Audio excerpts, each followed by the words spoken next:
सच्चिदानंद भगवान की, सतगुरु भगवान की, सत्य सनातन धर्म की, ज्ञान स्वरूपेश्वर महादेव की। शिवोऽहम् ॐ ब्रह्मानंदं परम सुखदं केवलं ज्ञानमूर्ति द्वन्द्वातीतं गगनसदृशं तत्त्वमस्यादिलक्ष्यम् एकं नित्यं विमलमचलं सर्वधी साक्षीभूतं भावातीतं त्रिगुणरहितं सद्गुरुं नमामि। नित्यशुद्धं निराभासं निराकारं निरञ्जनं नित्यभूतं चिदानन्दं तस्मै श्रीगुरुवे नमः। गुरुर्ब्रह्मा गुरुर्विष्णु गुरुर्देवो महेश्वरा गुरुर्साक्षात् परब्रह्म तस्मै श्रीगुरुवे नमः। ध्यानमूलं गुरुर्मूर्ति पूजामूलं गुरुर्पदं मन्त्रमूलं गुरुर्वाक्यं मोक्षमूलं गुरुर्कृपा। सद्गुरु भगवान की, स्वामी जी महाराज की। शिवोऽहम्।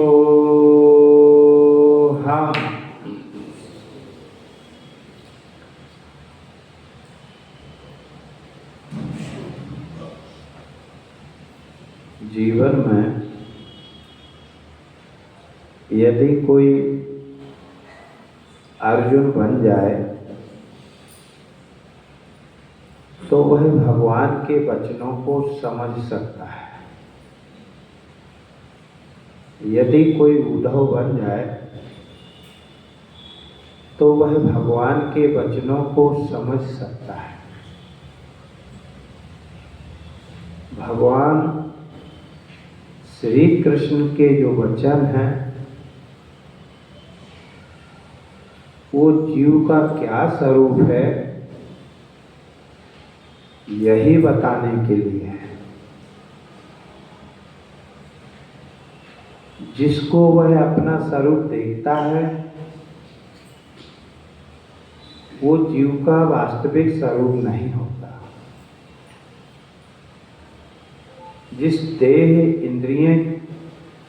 इंद्रियों के साथ में इसका मैं भाव होता है, जिस देह को शरीर को मैं रूप से देखता है, मन बुद्धि के साथ में तादात्म्य करके उनको मैं रूप से देखता है, ये जीव का स्वरूप नहीं है, ये माया का स्वरूप है, ये माया है। जीव का स्वरूप तो कुछ और ही है कि जिसकी उत्पत्ति और नाश नहीं है। ऐसा जो सदा ज्ञान स्वरूप आत्मा वो जीव का वास्तविक स्वरूप है।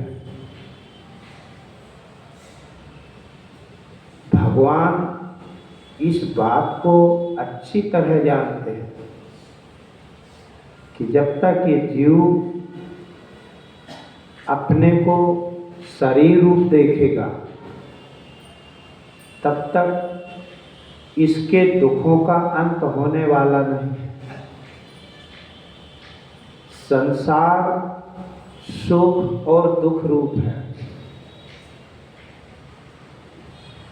इसलिए भगवान श्री कृष्ण अर्जुन से कह रहे, मात्रा स्पर्शास्तु कौन्तेय शीत उष्ण सुख दुखदा आगमा पायनो अनित्यस तास प्रतीक्षस्व भारत। हे अर्जुन, तू इस संसार के मात्रा स्पर्शास्तु यानी शब्द, स्पर्श, रूप, रस और गंध, ये 5 तन्मात्राएं हैं। इन्हीं के स्थूल रूप ये भूत है। इसलिए तू शब्द, स्पर्श, रूप, रस, गंध द्वारा जो तू सुखी और दुखी होता है, ये अनित्य है, ये आगमापाई है।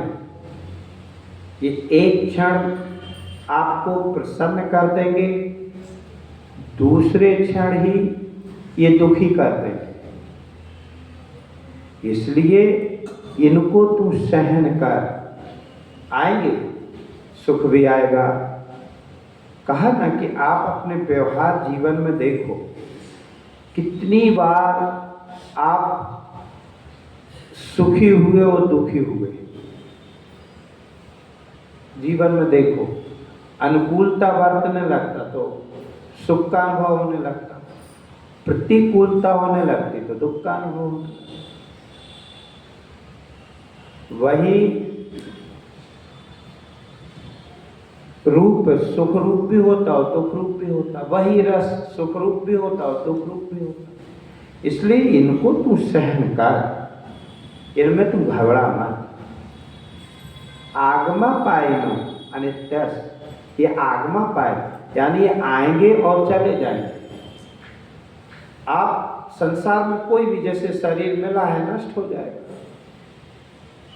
कोई भी वस्तु मिली है बिछुड़ जाएगी। यदि तू इन्हीं को सत्य मान लेगा, देखो सृष्टि इन्हीं 5 के आश्रय है। यदि विचार करके आप देखोगे, किसी भी चीज में जो सत्यता होती है वह ब्रह्म की होती है, जो असारता होती है वह माया की होती है, और जो गुण होता है वो भूत का अपना गुण होता है। अब इस बात को किसी आत्मज्ञानी संतों का सानिध्य प्राप्त करके और समझने की कोशिश करना चाहिए कि सत्यता ब्रह्म की है, असारता माया की है, और गुण उस भूत का अपना है। जैसे मान ली जाए पृथ्वी है, पृथ्वी में जो सतपना है वो किसका है? ब्रह्म का। पृथ्वी है, ये सतपना ब्रह्म का है। पर पृथ्वी जब अपने नाम रूप को खोती है और जड़ रूप होती है तो ये असारता किसकी है? माया की, क्योंकि कार्य हमेशा अपने कारण में लीन होता है। और पृथ्वी का जो अपना गुण है वह गंध है। जब ये अपने नाम रूप को पृथ्वी खोएगी तो जल रूप हो जाएगी, क्योंकि पृथ्वी में 5 गुण हैं। पृथ्वी का जो अपना गुण है वो गंध है, और पृथ्वी में से जो 4 और गुण हैं ये उसके कारण के हैं। जैसे पृथ्वी में से रस, ये जल का है। देखा होगा आपने कभी, मिट्टी जब आदमी खाता है, बच्चे, उसमें रस मिलता है। पृथ्वी में से जो स्पर्श है वो वायु का है। पृथ्वी में से जो रूप है ये अग्नि का है, और पृथ्वी में से जो शब्द है ये आकाश का है। आप पृथ्वी पे मारोगे आवाज आएगी, ये आकाश का है। पृथ्वी ऐसा नाम और गंध युक्त रूप, जब ये अपने नाम और रूप को खो देगी तो फिर पृथ्वी की असारता खत्म, ये जड़ रूप हो जाएगी, ये गया। इसलिए असारता किसकी है? माया की। इसी तरह आप हर भूत को करते जाओ। जल है, अब जल में 4 ही गुण बचेंगे, गंध नहीं है, शब्द, स्पर्श, रूप और रस। तो जल का जो अपना गुण है वह रस है। जल में से जो रूप है वह अग्नि का है। जल में से जो स्पर्श है वह वायु का है। और जल में से जो शब्द है वह आकाश का है। और जल में से जो असारता है वह माया की है। और होनापन है वह ब्रह्म का है, क्योंकि ब्रह्म के अतिरिक्त और होनापन किसी का नहीं है। ये सब लय होते चले जाएंगे।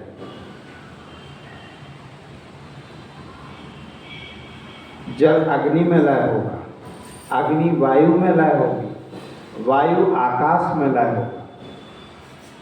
और ये हमें सुनना नहीं है। जैसे यहाँ बैठ करके हम इसे श्रवण करते हैं, ऐसे ही घर पे बैठ करके पुनः इसका स्मरण करना और फिर देखना। आकाश विशेष सिर्फ एक सत्य गुण है। आकाश में जो असारता है, ना होनापन, ये माया का है। आकाश है, जो है पना है वह ब्रह्म का है, क्योंकि कभी भी है पना नहीं जाएगा।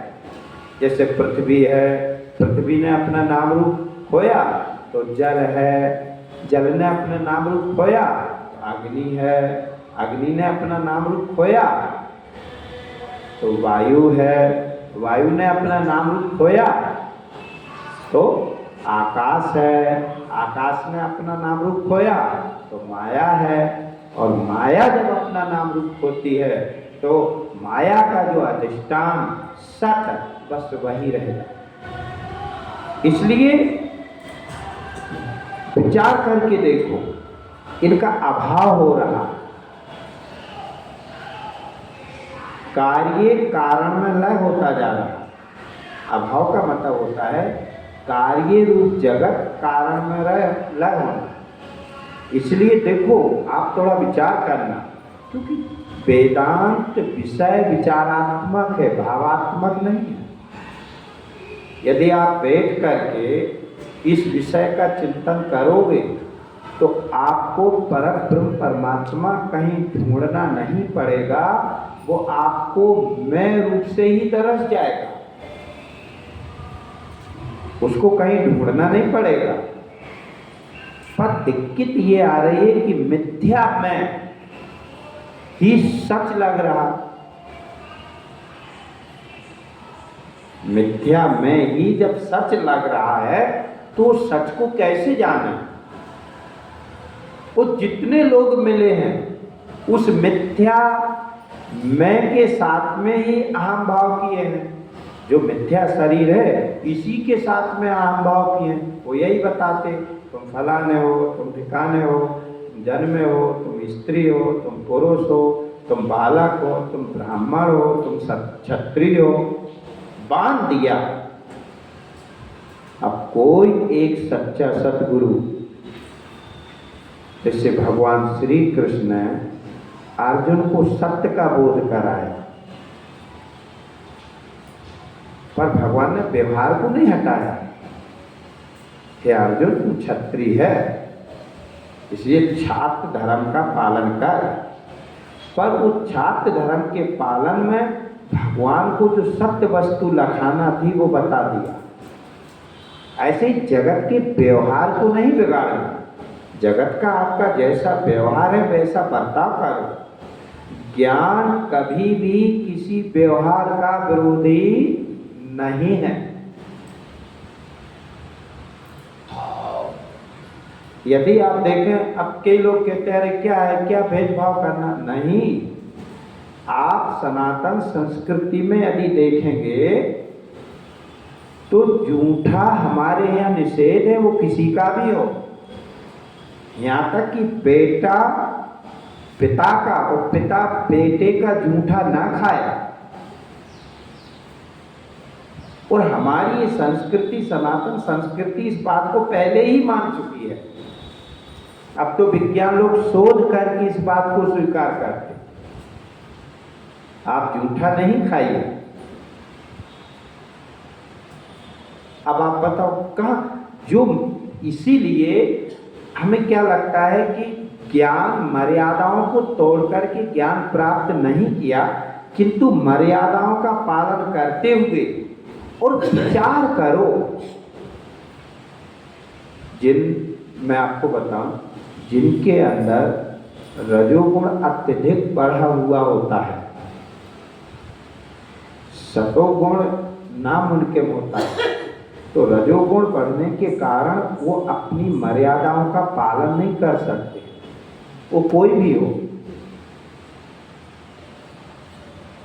और जहां सतोगुण अत्यधिक बढ़ा हुआ होगा, रजोगुण जहां दबा हुआ होगा, वे मर्यादा का पालन करेंगे।